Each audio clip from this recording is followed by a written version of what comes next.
Mi corazón no aguanta más, te lo tengo que decir. Lo que me hace sentir ya no puedo fingir por mucho tiempo. Inazuma 11 is such a heartfelt, passionate, childhood staple of an anime that revolves around football. But if y'all have seen my Inazuma 11 videos before, then that will come as no surprise. In season 1 of Inazuma 11, they finally beat all of their opponents and they won the Football Frontier tournament. And that leads us into season 2. Fresh off of their Football Frontier tournament win, the Raimon soccer team has their hands full as an alien soccer team invades the Earth, destroying schools in pursuit of the strongest soccer team in the world. And from there, the Raimon soccer team begins their journey of gaining new allies and creating the most powerful soccer team in the entire world to stop the aliens. Off rip, just to me, that's an amazing plot point, that's an amazing premise. To be honest with you, I was hesitating watching season 2 of Inazuma 11. I felt like Inazuma 11 would have just turned into the fucking football cash cow of the century, bro. Like they just squirt, like just milk that bitch dry like a raisin, bro. But I think I may like season 2 better than season 1 actually, you know, just because of the premise of it. Raimon's soccer team will come across a random opponent. They play them. Oh, hey, let's kick the ball. Inazuma 11. Aliens will come. Like literally, bro. It will be a fucking black under the bed ass soccer ball that would just float from the sky down onto the soccer field and boom. Oh, fuck these niggas. Y'all gotta play aliens now. And they will either win, lose, or tie. And basically after that, they just have to get stronger and stronger where they could finally defeat all of the different aliens that they have. And that's season 2. I really love the addition of new members to the Raimon 11 soccer team. It really gave me a sense of like that One Piece adventure type of vibe, you know? Because they would travel far and wide. They would travel to different parts of Japan. You know, they went to Hokkaido in the snow, Okinawa in the sun. It was just beautiful seeing how in each of these different places, there were so many different people with a lot of different personality and character. Speaking of characters, something that also caught my attention while watching season 2 of Inazuma was just how the characterization got even better and better over time. Even though these niggas were still casting spells and doing fucking time space wall moves, you had a nigga that looked like he's 135 years old talking about he's in junior high, bro. No the fuck you're not, bro. You're in senior plus ultra super duper senior high, bro. Get your ugly ass up. This nigga basically did instant transmission with the soccer ball, bro. That bitch went from the soccer field to Uranus, bro. I'm like, bro, these little niggas, why aren't y'all conquering the world? Y'all just playing soccer for shits and giggles, bro. Go conquer a planet or something, you know? Well, that's what they did, but still. Despite all that, the characterization was still amazing. Fubuki is a new character that was introduced in season 2, and he's one of my favorites and one of the best well-written characters, I say, in season 2. To make a long story short, basically he had like a personality disorder. Every time that he kicked the ball to attack for a goal that wasn't him, that was his brother. And anytime that Fubuki was just running around defending, that was actually him and not his brother. Fubuki's entire character revolved around him not being useless to the team and others around him. But when he felt that he was useless, his personality and his character as a result shattered and his mind was broken. This is just a glimpse of what we see in season 2 of Inazuma 11 as far as the characterization of Fubuki, because there's a lot of ups and downs from him and a lot of the rest of the team as well. Kokore is another main character that we see in season 2, and in my opinion, this little shithead is insufferable, bro. If you took Mineta from My Hero Academia, and instead of him actually being a pervert, you replaced that perversion with annoyance, this nigga was a troll, bro. He was literally Spencer from that one episode of iCarly when he couldn't stop pranking people, bro. But his backstory is sad as well, and there's a reason as to why he is. Fubuki's mother abandoned him. She said that she would return for something. She went to get the milk. And so ever since then, he wasn't able to trust people like how he did before because of his mother. And just seeing how he copes with different trauma that he has and other different problems in the ways that he does, it's annoying, but it's also very insightful. It makes you introspect about his character a lot. Tachi Mukai. Dick. Right.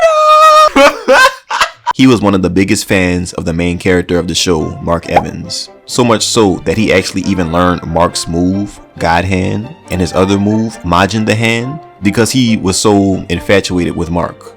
Infatuated is crazy, but y'all get what I mean. Come on now. But it was just so interesting and just so engaging seeing Tachi Mukai's personal dilemma of him having to be the new goalkeeper instead of Mark Evans, because Mark had to evolve as a character. And I really just love how we see Tachimukai's struggles as well, and his growth of him becoming an amazing soccer player on his own. Also, Axel. Y'all know who Axel is, bro. Vegeta Jr. That nigga's cold as shit, bro. One of my favorite characters in Inazuma 11. He just has it, bro. He just has it. Like, IT is HIM. But basically what the show does is, okay, so boom. We as the viewer know that Axel's sister is in the hospital because of, like I said, she got Yusuke, bro. Everybody in Inazuma 11 has to at least get hit by a car once in their lifetime, bro. It's in the Inazuma commandments, bro. Like, that's, come on now. But basically, the antagonists of Inazuma 11 season 2, the aliens, they use this as blackmail for Axel to leave the team because they know how overpowered he is, and they want him on their team. But Axel has to stay low and stay hidden in the shadows until a plan finally arises for him to actually return to the Raimon Junior High soccer team, which he does. Through all of these different moments that I've just explained, this really just shows the growth of Raimon Junior High soccer team and their adaptability in the face of adversity. We also see previous characters from season 1 having their own personal struggles too.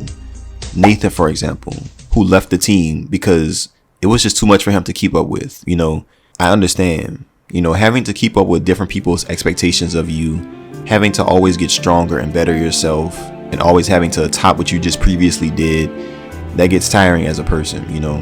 Nobody likes being compared to others, but when you are, it really just makes you think about yourself and where you fit in the grand scheme of things, you know, and whether what you're doing is enough or not. And all of that broke Nathan's mind. And also during a certain match, half of the team actually even got injured, and so they had like 7 hospital beds, bro. There were like 7 members of the soccer team in the hospital, which also set the Raimon soccer team off on their journey as well. Because how are you going to make up for those people that are injured and have to recover in the hospital? So that's where the adventure begins, and they recruit new members. They also have to get a new coach because their main coach, Ibiki, the Naruto Ichiraku ramen man, he had to go off on his own ventures and he had his own duties to fulfill and figuring out why the aliens came to Earth. And also with the Raimon soccer team dealing with the new members as well. Because you can get somebody that's good, you know, you can add a new player to your team, but their chemistry might not always be what you expect it to be with your other teammates. For example, this is the case with Fubuki. That nigga was a ball hog, but he was good, so it didn't matter. But when Fubuki wasn't on his game, it really affected his mental, you know, and it also affected the team's morale as well. Mark had to leave the team for a certain specific reason. Mark is literally the reason that they're playing football in the first place. So how would y'all feel if somebody that you looked up to so greatly, somebody that you had a deep, profound respect for, just up and had to leave the game, you know? What would you do? And so it was just really amazing to see how the team dealt with all of these different issues and circumstances beyond their control. And with the team having to evolve and adapt, there was also something else that evolved and adapted as well. Bro, the new techniques that they had in season 2 were just so amazing to see, so creative and radiant and colorful and amazing and just over the top that I'm going to quickly rank them.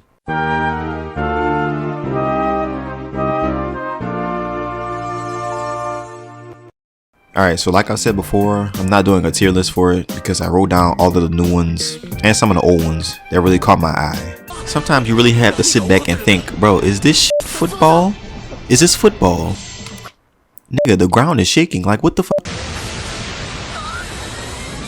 Boy, that made Astrobake had Mark doing the fucking 2C slide, boy. That's crazy. I'm gonna give that an S, bro. That just went through the fucking net. Also, I want to apologize for the quality. Yeah, pretty bad, but it is what it is.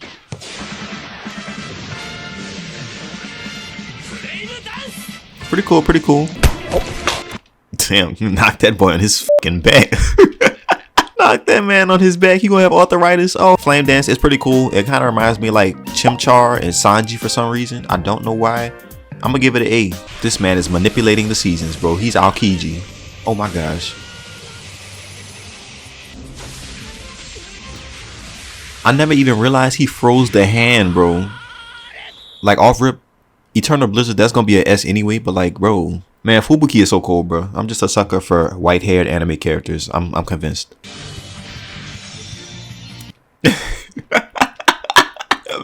It's so like, bro, as an adult, well, I'm still like a child at heart, but like as an adult watching this, bro, it's just so funny. Like just superpower anime, bro. This nigga froze him. He's frozen, bro. In the next frame, he's gonna be fucking confined. Like, bro, it's like some SpongeBob shit, you know? It's kind of goofy, but it's still funny. But Ice Ground, that's S as well.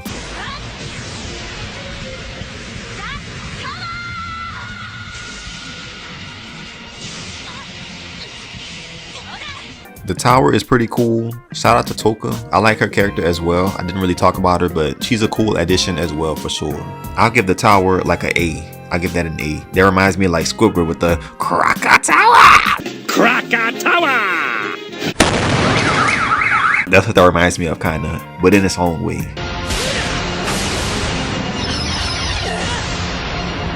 No. Like, bro, what are you do? Why the fuck you playing soccer, bro? Go be the next Neil Armstrong. I think he was on the moon. I hope he was on the moon, bro. Like, bro, do y'all see this shit? Oh yeah, this was the one they slingshotted. Universe Blast, that's S, bro. They literally slingshotted the universe on some Whitebeard shit, bro. How he breaks the sky, crazy. Black Panther type beat, bro. That's hard. That Beast Fang is hard, bro. I'm gonna give that an S as well. I'm gonna give a lot of them S. Just I'm biased, bro. It looks cool. That Butterfly Dream is beautiful, bro. That's absolutely beautiful, bro. A move by Rika, another one of the new main characters, and Toka as well. I'll give that an A.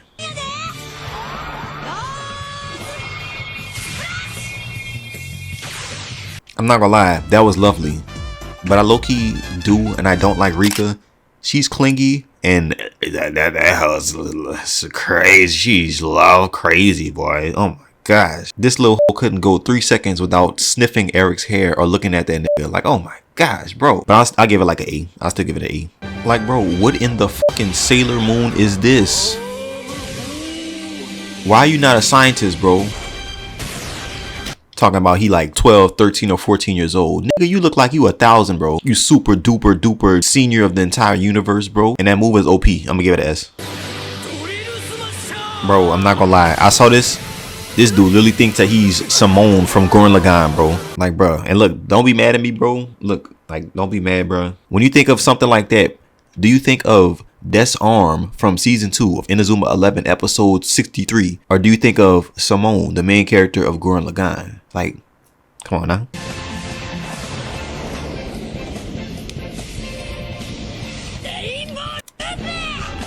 Absolutely beautiful, bro. Absolutely beautiful, bro. Do y'all see that? It's like Soul Punisher low-key, you know? Look at that. Majestic, bright blue. Absolutely beautiful, bro. S.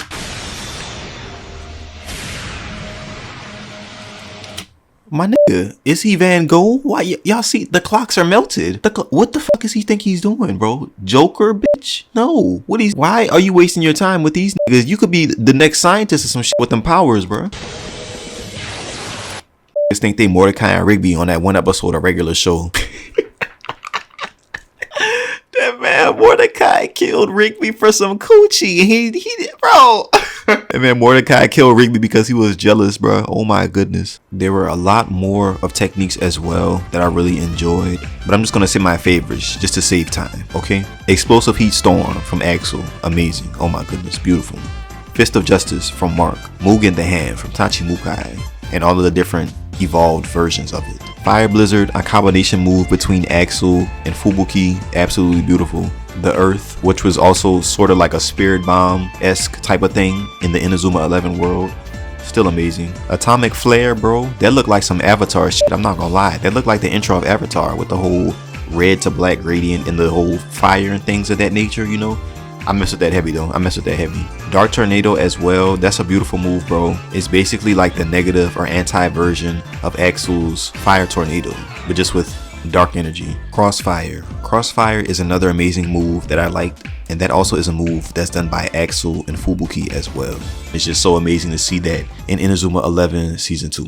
And even though Inazuma 11 is an amazing sports anime, there were like a lot of different questions that I had. Like I said before, bro, I know it's anime, but dude, I said, duh. If the aliens are so strong, if these niggas can literally create black holes and wormholes and with space and time itself, why are they not conquering universes, bro? What are you doing on the football field playing with little Nathan Swift? What are you doing playing with them, you know? Also, another major thing that I just couldn't let it pass by me was like this, okay?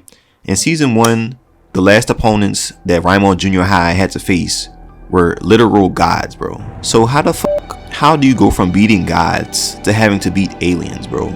Like, don't y'all think that God, if you believe in God, I do, shout out to God, but don't y'all think that God or certain gods will create aliens? So I feel like that's a step down that they're taking, you know. At the same time, I kind of gotta just ignore it because, like I said, superpower anime, you know, childhood anime, that's just how it should be, you know. Even still from there, I saw that season 3 of Inazuma 11 will be about the Football Frontier International. So these niggas beat gods, they beat aliens, and now they just beating British niggas. Like, how does that correlate, bro? Y'all niggas went from jumping ET to having to jump Austin Powers, bro. What type of devolution is this shit? I don't understand. You going down. You're digressing. Am I wrong? Like, I don't understand. If anything, they should have went international first, then against aliens, then against gods. But at the same time, I feel like making season 3 like a more international thing is more culturally appropriate. And I'm not saying you're appropriating culture. It's culturally appropriate because football is worldwide, bro. Like, it's global, you know. People don't believe in aliens. I believe people believe in God and gods and stuff like that. But British people and stuff are real. Like, come on, like, that's actually real, you know. And that just made me realize and just believe that through season 3, that can connect different people from different cultures all over, and they can really relate to that. And that might also help with the popularity of Inazuma 11 as a result as well. So yeah, I'm very excited to watch Inazuma 11 season 3. I'm excited to see what it holds. I'm excited to see the different cultures, and I can't wait for y'all to experience this journey with me as well. But yeah, that's gonna do it for this video. If you enjoyed, make sure you leave a like, subscribe to become a senpai or senpaiette, one of the most beautiful, inclusive communities on YouTube. Follow me on Instagram for the most underrated cosplays, and I'm gonna go. I love y'all, okay? Take care of yourselves, be safe, work hard, goodbye, and peace. So now I drive